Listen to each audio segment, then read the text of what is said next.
Yosmina, gimana kabarnya? Semoga selalu sehat ya. Minggu lalu, tepatnya pada chapter 1064, kita diperlihatkan dengan kemampuan kru bajak laut Heart yang ternyata tidak selemah yang dipikirkan. Mereka berhasil memberikan perlawanan yang cukup merepotkan Teach dan krunya. Apalagi Penguin dan Hachi diketahui memiliki kekuatan yang terbilang cukup unik.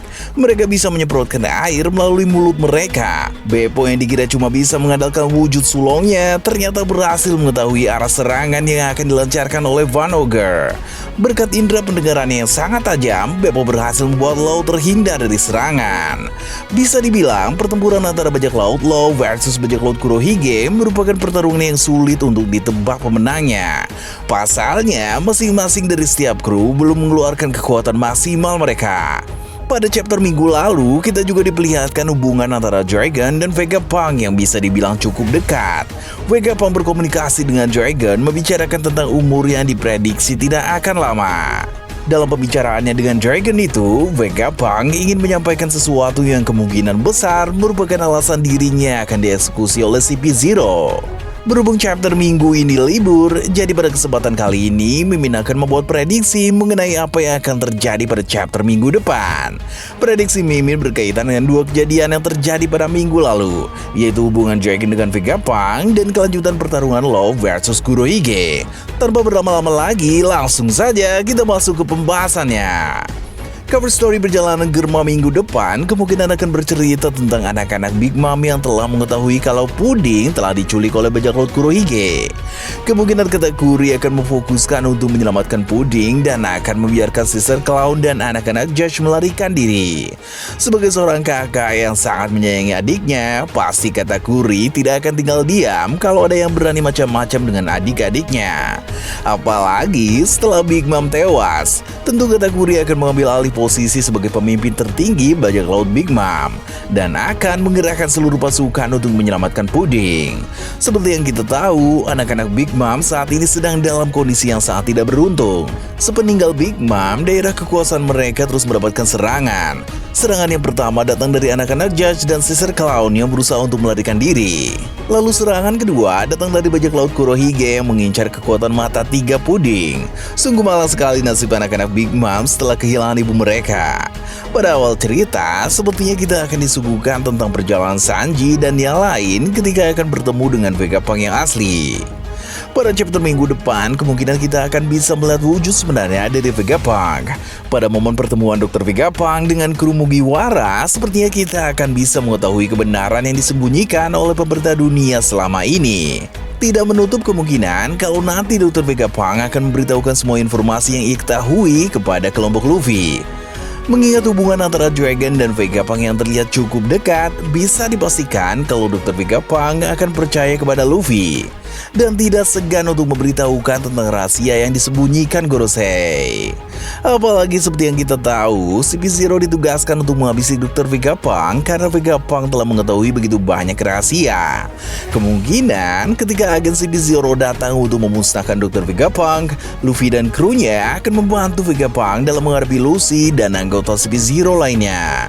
Ketika Luffy dan Lucy bentrok, kita akan bisa melihat kekuatan bertarung mereka yang tentunya sudah meningkat sangat jauh dibandingkan dengan pertarungan mereka yang pertama. Rob Lucy kemungkinan akan menggunakan serangan gabungan antara haki tingkat tinggi dengan kekuatan Zoan mode hybrid miliknya. Karena Rob Lucy telah menjadi pemimpin dari CP0, dipastikan kekuatannya sudah jauh meningkat dibandingkan dulu ketika ia masih menjabat sebagai anggota CP9. Pada chapter minggu depan, kemungkinan Oda Sensei akan memberikan kita penjelasan mengenai sosok Kuma yang dikatakan Bonnie merupakan ras yang spesial. Mungkin Bonnie tidak mengetahui secara pasti mengenai asal-usul Kuma yang sebenarnya. Dan disinilah peran Vegapunk yang akan mengungkapkan tentang ras Kuma kepada kelompok topi jerami. Sebagai orang yang telah melakukan penelitian kepada Kuma dan telah membuat Kuma menjadi pasifista, tentu Dr. Vegapunk mengetahui kebenaran asal-usul Kuma. Di sini Mimin akan mencoba memberikan teori mengenai asal-usul Kuma yang dikatakan berasal dari ras yang spesial. Kemungkinan yang pertama adalah Kuma merupakan keturunan ras yang memiliki struktur tubuh dan ketahanan fisik yang jauh lebih baik daripada manusia pada umumnya. Alasan Vegapunk menjadikan Kuma sebagai robot pasifista dan mengkloning tubuh Kuma menjadi pasukan robot tentu bukan tanpa alasan. Kemungkinan hanya tubuh Kuma lah yang berhasil melewati berbagai macam penelitian dan percobaan, hingga terciptalah cloning robot pasifista berdasarkan DNA milik Kuma. Hal ini tentu tidak lepas dari faktor Kuma yang merupakan keturunan ras spesial yang memberikannya ketahanan dan daya tahan tubuh yang sangat tinggi. Entah kenapa, tapi Mimin merasa kalau Kuma dan Kurohige adalah dua karakter yang berasal dari ras yang sama. Kalau kita perhatikan, tubuh Kuma dan Kurohige hampir terlihat sama persis. Marco pernah mengatakan kalau Kurohige memiliki struktur organ tubuh yang berbeda dari manusia pada umumnya. Mungkinkah kalau sebenarnya Kuma juga memiliki struktur organ tubuh yang sama seperti Kurohige, hingga membuat dirinya menjadi objek penelitian yang sempurna bagi Vegapunk? Kemungkinan yang kedua adalah Kuma merupakan ras mata tiga yang sangat dibenci oleh pemerintah dunia. Suku mata tiga merupakan ras yang sangat dibenci oleh pemerintah dunia karena kekuatan mata tiga mereka yang dapat membaca tulisan di poneglyph. Tentunya Gorosei tidak ingin ada orang yang mengetahui sejarah abad kekosongan yang tertulis di poneglyph. Maka dari itu pihak Gorosei sangat membenci suku mata tiga. Kalau kalian perhatikan, selama ini Kuma selalu menggunakan topi di kepalanya. Apakah itu untuk menutupi mata ketiga miliknya? Pada chapter minggu lalu, Bonnie mengatakan kalau ayahnya dihukum penjara seumur hidup karena Kuma merupakan keturunan dari ras spesial.